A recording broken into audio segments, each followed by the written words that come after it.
Saya ingin sampaikan, percaya habaib itu bukan rukun iman. Jadi tidak membatalkan Islam. Jadi tidak usah dipaksa-paksain, mau percaya habaib ya silahkan. Nggak percaya habaib ya silahkan. Yang penting saya sampaikan adalah saya heran kok orang sangat serius dengan persoalan nasab. Padahal ini bukan rukun iman dan bukan rukun Islam. Artinya tidak percaya bahwa seseorang itu keturunan Nabi, kan tak masalah kan. Berbicara tentang percaya tak percaya kan tempatnya di dalam pikiran, di dalam hati. Akan tetapi jangan sampai diutarakan melalui lisan atau tulisan bahwa kamu itu bukan keturunan Nabi. Silakan tak percaya, tapi jangan tak perlu disampaikan. Ini ada dua ulama top di Indonesia. Tidak diragukan keilmuannya, tidak diragukan kemasyhurannya, tidak diragukan juga ke-NU-annya. Yang pertama adalah Kiai Haji Afifuddin Muhajir. Beliau sebagai wakil Rois Am yang pici putih itu. Satu lagi adalah Kiai Haji Doktor, ini sama-sama doktor ya. Kiai Haji Doktor Khalil Nafis. Beliau adalah ketua bidang dakwah dan ukhuwah di Majelis Ulama Indonesia. Ya, masih aktif sampai sekarang. Dan pernyataan kedua orang ini ada yang kita sepakati bersama-sama. Dan semua orang pasti sepakat bahwasanya percaya kepada seseorang sebagai dzurriyyah Nabi atau percaya kepada ketersambungan nasab satu kelompok atau siapapun bahwa dia dzurriyyah Nabi itu sama sekali bukan rukun iman, bukan rukun Islam apalagi. Artinya kamu tidak lalu keluar dari Islam gara-gara tidak percaya. Itu kita sepakati ya. Bahkan bukan hanya ini Pak. Anda tidak percaya kepada misalnya Maman anaknya Mukidi, ya nggak lalu jadi batal Islamnya Pak, batal imannya, karena itu bukan rukun iman. Rukun iman ya yang 6 itu Pak. Jadi sebetulnya ini sepakat kita ya. Nggak ada orang yang mengatakan kalau tidak percaya siapapun ya, Ba'alawi lah. Seseorang itu kan termasuk misalnya Ba'alawi sebagai dzurriyyah Nabi, lalu kita tidak lengkap imannya, itu orang gila yang bilang begitu. Karena itu bukan rukun iman. Kalau itu masuk kepada rukun iman, otomatis batal imannya. Ya karena bukan termasuk rukun iman, maka ya walaupun tidak percaya kepada hal itu, asalkan lengkap rukun iman yang 6, ya sudah sah imannya. Ini kita sepakat. Saya kira orang yang beriman, yang tahu rukun iman juga sudah tahu kalau ini nggak masuk rukun iman. Orang nggak masuk kepada yang 6. Bahkan kita percaya kalau kita anak ibu kita, anak ayah kita juga bukan rukun iman Pak. Memangnya ada dalam rukun iman itu harus percaya kalau saya ini anak ibu saya atau kamu anaknya bapak kamu, kan nggak masuk rukun iman itu. Apakah lalu nggak apa-apa juga? Wah nanti setelah itu nanti ya kita bicara yang lain. Kemudian ada perbedaan dua narasi ini. Tadi saya angkat yang sepakat karena memang sama narasinya, sama-sama menegaskan bukan rukun iman. Narasi yang kedua adalah tidak perlu dipaksakan dan yang satunya tidak apa-apa. Berarti ini sama ya, kita juga sepakat. Percaya tidak percaya kepada Ba'alawi, kita langsung tembak saja. Sebagai dzurriyyah Nabi itu tidak perlu dipaksakan. Saya sepakat dengan Kiai Khalil Nafis. Dan sama dengan yang sebelahnya itu, Kiai Afifuddin Muhajir. Tidak percaya atau percaya tidak apa-apa. Itu kita juga sepakati. Jadi sudah dua yang kita sepakati ya. Yang pertama bukan rukun iman, sehingga turunannya tidak perlu dipaksakan. Dan kalau ada yang tidak percaya, tidak apa-apa. Itu kita sepakat.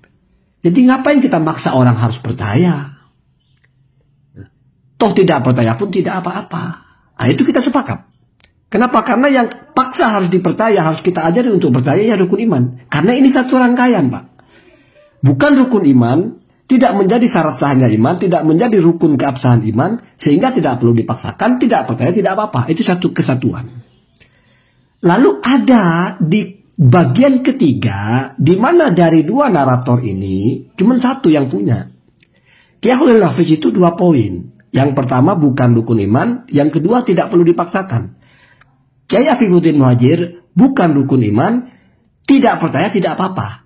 Tetapi punya Kiai Afifuddin Muhajir tidak berhenti di situ, ada kelanjutannya. Tidak apa-apa kamu tidak percaya, sepaket dengan tidak perlu dipaksakan orang untuk percaya kalau tidak percaya itu. Tetapi kalau punya Kiai Afifuddin Muhajir ada kelanjutannya. Tapi jangan diucapkan dalam bentuk ucapan atau jangan disuarakan dalam bentuk tulisan. Mungkin terbalik ya, bebas lah ya. Artinya kamu nggak perlu suarakan kalau kamu menolak nasab orang. Nggak perlu kamu suarakan kalau kamu tidak percaya. Ya silahkan, itu kan masalah pikiran, masalah hati kamu. Kamu nggak percaya, silahkan. Tapi jangan, perhatikan, di sini jelas. Karena ini pakar usul fikih, Pak. Jadi dikaitkan dengan fikih. Karena kalau kamu sudah ucapkan, kamu sudah tulis, itu ada taklifnya di situ. Ada nilainya. Kalau kamu mengucapkan A bukan anak B, karena kamu nggak percaya, kepercayaan kamu itu lain urusannya. Tapi ucapan kamu itu, kamu mentok nasab namanya. Sama dengan kasusnya begini, Pak. Misalnya kamu nggak percaya kalau Megawati anaknya Soekarno Putri, ya silahkan bebas. Tapi kalau kamu bilang nih Soekarno itu tidak pernah punya anak namanya Megawati, kamu membatalkan nasab orang namanya. Masalah itu. Jadi kalau ditarik kepada rukun iman, memang bukan rukun iman percaya itu. Bahkan kamu misalnya punya saudara 5 orang, kamu nggak wajib percaya mereka itu semuanya saudara kandung kamu. Misalnya kamu yang paling bawah ya, nggak pernah ngelihat abang kamu lahir, ya kan? Nggak pernah lihat juga kakak-kakak kamu lahir, bahkan nggak pernah lihat ibu kamu dilahirkan oleh nenek kamu, nggak pernah lihat semua. Kamu nggak wajib percaya itu. Kenapa? Karena bukan rukun iman. Kalau pakai teori ini, nggak percaya, nggak apa-apa. Tapi kalau kamu ucapkan, wah kamu bukan saudara kandung saya, masalah, Pak. Apalagi kamu tulis, wah saya bukan anak kandung ibu saya, masalah. Jadi inilah bedanya antara apa yang kamu lakukan yang masuk kepada hak taklif. Kamu bersuara, mengucapkan, atau kamu menulis. Berkaitan dengan nasab orang, itu baru masuk ke fikih, Pak. Yaitu toknon nasab. Kalau misalnya percaya tidak apa-apa, artinya bebas mengucapkan, nggak apa-apa. Kamu bilang aja batal nasab. Terus pertanyaannya adalah, lalu apa yang dihukumi tidak boleh ditoon nasab itu? Nasab mana yang tidak boleh ditoon? Terus apa pentingnya ada hukum dilarang mentoon nasab, dilarang membatalkan nasab? Kalau ternyata yang dilarang nggak ada, membatalkan nasab ternyata nggak apa-apa.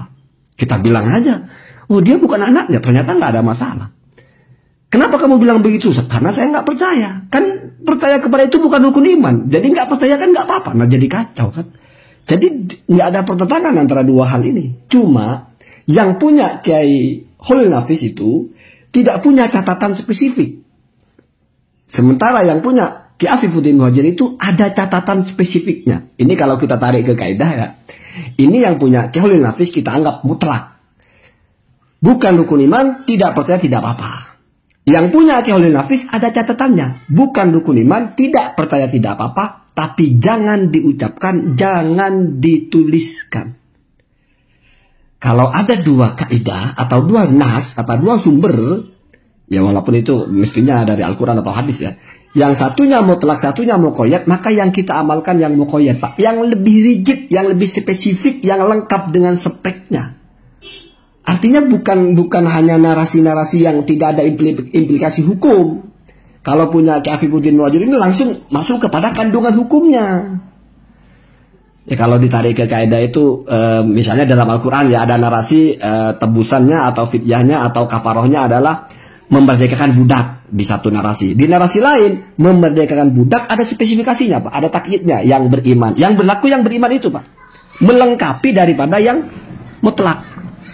Kenapa? Ini logika hukumnya. Kenapa mendahulukan yang muqayyad? Karena kalau Anda sudah mendahulukan yang spesifik, maka yang general itu sudah tercakup. Jadi kalau kita amalkan punya Ki Afifuddin Muhajir, punya Ki Holil Nafis sudah teramalkan, yaitu tidak apa-apa, tidak perlu dipaksakan. Tapi kalau Anda hanya mengamalkan punya Ki Holil Nafis, yaitu tidak apa-apa, tidak perlu dipaksakan, dan mengabaikan catatan tapi tidak perlu diucapkan, berarti Anda mengabaikan yang punya Ki Afifuddin Muhajir. Dalam kaidah kita, al-jam'u atau apapun itu muqaddamun alal ihmal atau al-amalu muqaddamun alal ihmal. Jadi semuanya kita amalkan ini, Pak. Jangan dipilih yang cocok-cocok. Itu kayak Ki Holil Nafis bilang nggak apa-apa.